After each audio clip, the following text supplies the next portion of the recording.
Nuestro bloque de entrevista ya damos la bienvenida al señor Oscar Rodas, él es director de Cambio Climático y también Políticas de WWF en Paraguay. Vamos a hablar acerca de lo que dejó estos incendios o las consecuencias finalmente y qué se tiene que hacer en materia de prevención ya también ante el escenario que tenemos actualmente en nuestro país. ¿Cómo está, director? ¿Cómo está? Gracias por venir. Muchísimas gracias, Edgar. Un gusto estar aquí. Estamos a disposición.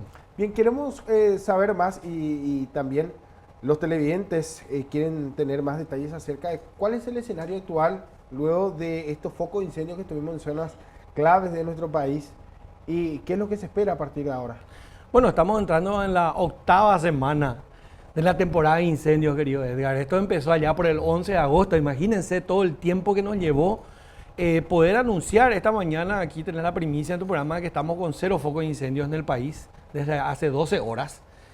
Pero justamente el mensaje es un poco no relajarse, ¿verdad? Es decir que estas lluvias, digamos, son lluvias que aplacan el riesgo de incendios, que es mínimo en este momento, pero esa situación en cuestión de horas puede cambiar. De hecho, eso sucedió durante estas 8 semanas. Entonces, este es el momento en que hay que estar más que vigilantes. Tenemos todas las herramientas de monitoreo satelital, estamos trabajando en un grupo de organizaciones con la Agencia Espacial del Paraguay, estamos trabajando con el Instituto Forestal Nacional, con la propia Secretaría de Emergencia para aprovechar esta situación, digamos, de que hay bastante humedad por las lluvias en el país, que tenemos 0 focos de incendio en estos instantes, para estar doblemente vigilantes. Y lo que dejó fue 324.000 hectáreas quemadas en el Chaco, y aún estamos evaluando cuántas hectáreas fueron afectadas en la región oriental, donde los incendios fueron mucho más virulentos. 324.000 hectáreas lo que tienen contabilizado. Así mismo, es decir, ahora vamos a entrar en una etapa que es mucho más delicada, que la audiencia tiene que imaginarse que es como el cuerpo humano afectado por una quemadura, ¿verdad? Entonces eso hay que cuidarlo después de la afectación, que eso no se contamine, que eso no entre en una mayor degradación. Entonces esas 324.000 hectáreas en el Chaco tienen que requerir toda nuestra atención de la sociedad civil, sector privado, incluso también a nivel internacional, porque esto fue un área afectada tanto en Paraguay como en Bolivia, así es que es un problema ya, digamos, binacional. A partir de ahora, entonces, tenemos que dejar a la naturaleza que haga su trabajo, que estas lluvias vuelvan a recuperar en parte el ambiente afectado, pero sí hemos detectado en imágenes satelitales y en visitas de campo que hemos hecho que hay sectores donde literalmente los árboles se quedaron en cenizas y el suelo quedó totalmente desnudo. Entonces eso es un riesgo bastante fuerte para una erosión por los vientos y hay que estar más que vigilantes, más aún teniendo en cuenta de que fueron afectadas tanto reservas naturales como el caso Choboreca, Río Negro, y también como inversiones muy importantes que son establecimientos ganaderos de gran extensión en la zona. Como bien decía, la consecuencia que esto tiene, inclusive teníamos las imágenes de varias zonas del país en donde las raíces de los árboles, las raíces de los arbustos fueron afectados. O sea que va a tener en cuánto tiempo, digamos, se podría regenerar cierta zona de acuerdo a la experiencia que ustedes tienen, si es que se toman los recaudos necesarios. Sí. Y para que tengan una idea, según las imágenes satelitales que hemos estado evaluando, para tener una referencia, ¿verdad? El Monumento Natural Choboreca, que es un parque nacional, es un área protegida privada, pública, tiene aproximadamente 100.000 hectáreas, de los cuales aproximadamente 20 a 24.000 hectáreas, digamos, no fueron afectadas por estos incendios. El 80% de esta área protegida sí fue afectada. Entonces, esas 20.000 hectáreas que no fueron afectadas es nuestra reserva genética, nuestro banco de propagación para poder recuperar el resto del territorio. Ahí está la importancia de las áreas protegidas, porque esta área protegida va a brindar también esta recuperación a los establecimientos vecinos, a las reservas naturales de las estancias. Entonces, hay distintos niveles de afectación. Paraguay tuvo que activar un sistema internacional de ayuda que es el Disaster Chapter, que es un capítulo de desastres en idioma inglés, para que las agencias espaciales del mundo en este momento nos elaboren en forma colaborativa y gratuita mapas de niveles de afectación en la zona de Choboreca, Río Negro y las estancias particulares, para ver dónde hubo mayor, menor afectación para poder trabajar en la recuperación. Imagínense que todo el mundo está trabajando en este momento para ayudarle a Paraguay, porque, digamos, a nivel de lo que es el cambio climático, a nivel de lo que es la gestión de desastres internacionales, tenemos que colaborar entre los países porque este nuevo escenario climático nos obliga a afrontar problemas de mayor magnitud. Hablas de algo que me parece fundamental y lo quiero subrayar. Desastre, cambio climático y prevención. Sí. O sea, ante este cambio climático y una eventualidad de que tengamos situaciones similares, se tiene que tener un plan justamente de poder afrontar esto con, digamos, con un orden, porque Sí. pareciera ser que cuando ya está el incendio se trata de buscar la mejor manera, pero muchas veces ante ya la exigencia de la situación, pareciera ser que muchas veces no se toma el camino correcto. ¿Existen políticas de prevención hoy día que se están, digamos, encarando a partir de esto y que nos sirva de ejemplo, en decir, bueno, nos pasó una vez, esperemos que no vuelva a suceder? Exactamente, eso es lo que todos esperamos, que esto no vuelva a suceder. Esto se puede prevenir, de hecho que los incendios forestales se combaten con la prevención porque hay que atacar los focos desde que se inician para evitar que eso pase a un nivel de que es fuera de control, de alta complejidad.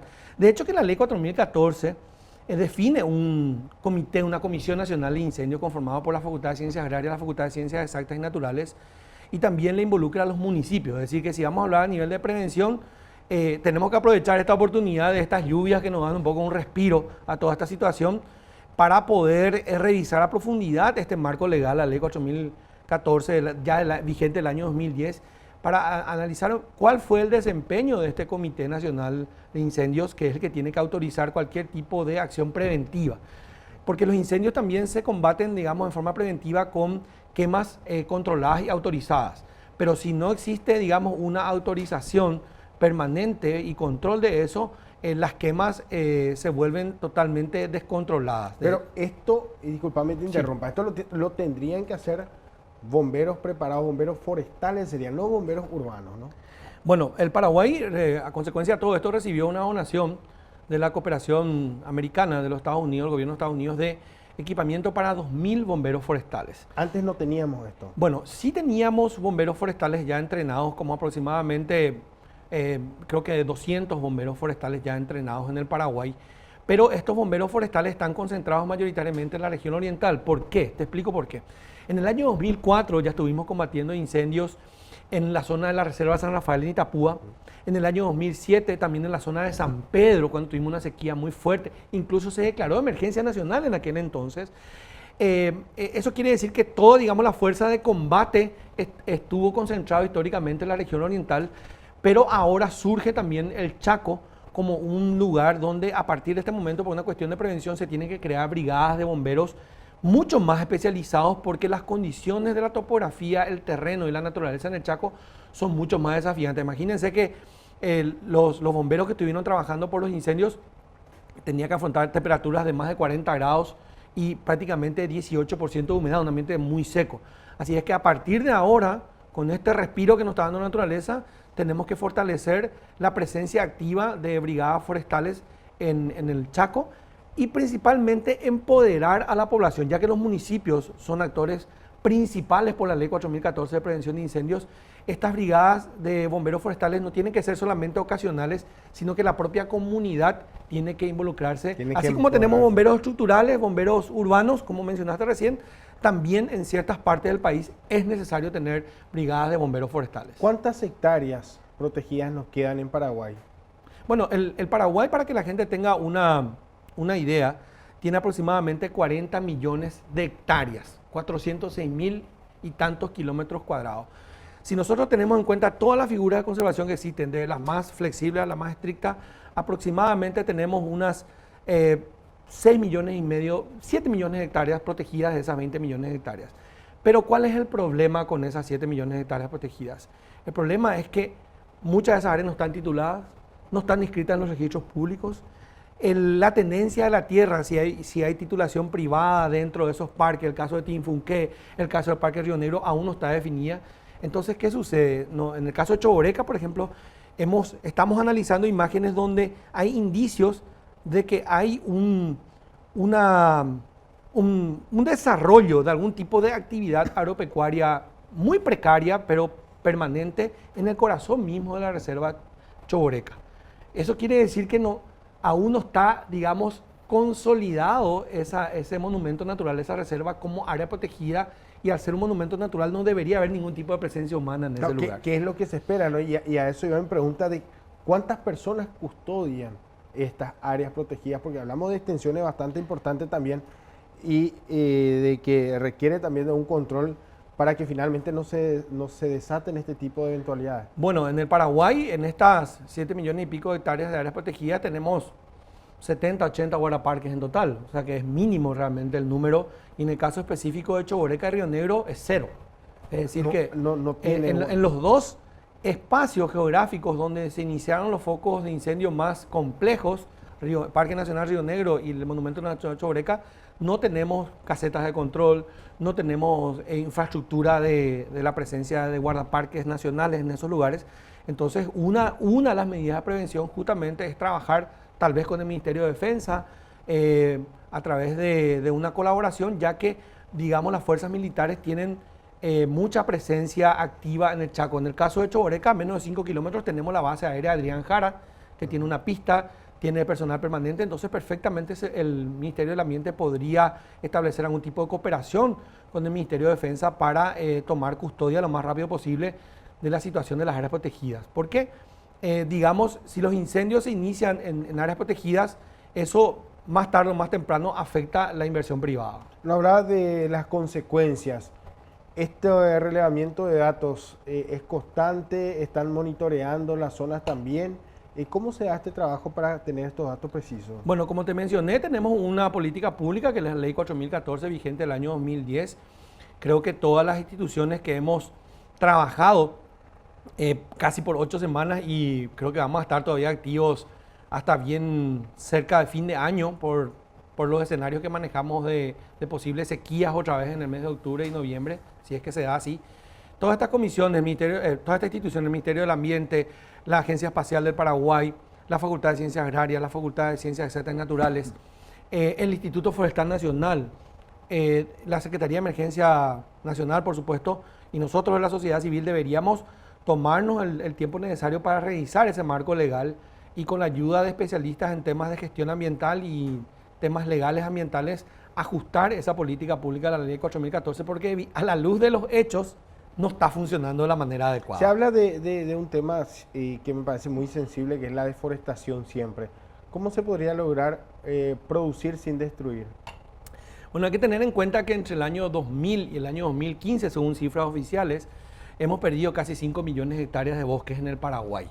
5 millones de hectáreas de bosques en un país con 40 millones de hectáreas es un porcentaje relativamente alto, ¿verdad?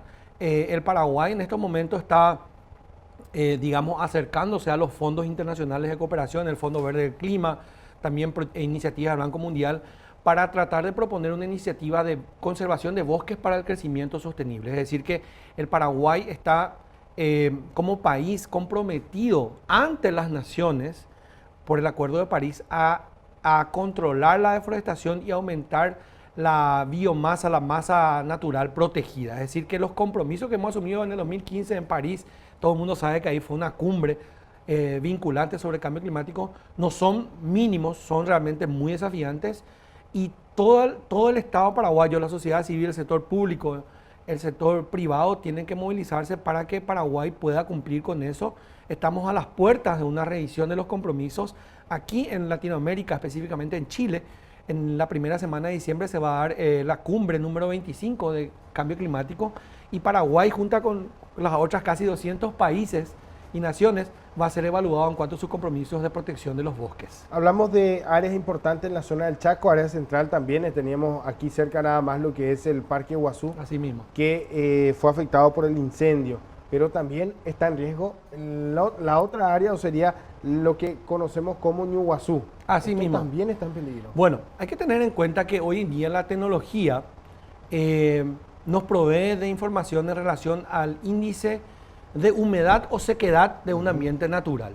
Yo estuve revisando las imágenes satelitales de las 10 de la mañana, imagínense lo que es la tecnología, de las 10 de la mañana del día 1 de octubre, que fue el momento crítico, digamos, del Parque Iguazú, y el sector que fue afectado por las quemas estaba muy, muy seco, a diferencia de otros sectores del parque que gracias a que circulan unos pequeños arroyos por el parque mantienen una cierta humedad.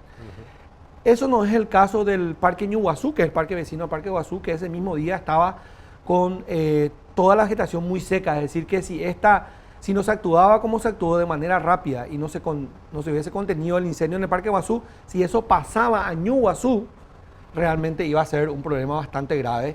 Y aún más grave si es que eso pasaba al predio de la aviación militar, que está ahí también cruzando la avenida, que también estaba muy seco. Es decir que hoy vamos a estar, por convocatoria del MOPC, visitando el Parque Guazú, varias organizaciones, para evaluar de esas casi 100 hectáreas cuántos fueron afectadas y cómo podemos usar la tecnología para darle seguridad a los usuarios de los ambientes naturales en todo el país, de que están, digamos, resguardados por el Estado paraguayo y todos los sectores de la sociedad en cuanto a la prevención. Tenemos la tecnología para hacerlo. En este caso no es la falta de información, sino que muchas veces es la abundancia de información, pero tenemos que aprender cómo utilizarla. El riesgo está latente, el riesgo persiste y es ante esto que van a estar en esta zona para tratar de ver de qué manera poder, digamos, contener ante eventualidades en caso de incendios, foco de incendios. Eso es lo que van a hacer. Cualquier área natural, ya sea urbana o rural, tiene que ser gestionada profesionalmente. Es decir, que tenemos que invertir en el mantenimiento de nuestros parques urbanos, tenemos que invertir en la gestión de nuestras reservas naturales, ya sean privadas o públicas, en las reservas forestales. Es decir, que a partir de ahora, ante el escenario del cambio climático, tenemos que tener una gestión activa y profesional. Tenemos la tecnología, tenemos que ajustar la legislación, tenemos que fortalecer las instituciones que son parte del control ambiental. Yo creo que el Ministerio Público también tiene mucho que ver en este tema de, digamos, investigar los grados de responsabilidad y aplicar las sanciones que sean necesarias de ser esta la situación, para que eso sirva de ejemplo y ayudar, digamos, a que se tome conciencia de que la quema no le beneficia absolutamente a nadie. Muchísimas gracias, Oscar, por acompañarnos, por darnos detalles, y también nosotros vamos a estar dando seguimiento a este tema y también vamos a acompañar de qué manera avanzan en materia de prevención y si se pueden establecer o no estas políticas claras y que finalmente contribuyan para toda la ciudadanía, ¿no? Muchísimas gracias, le esperamos entonces a Canal Pro hoy a las 2 de la tarde en el Parque Guazú. Vamos a estar evaluando esa área, casi 100 hectáreas, que es un pulmón realmente para la ciudad.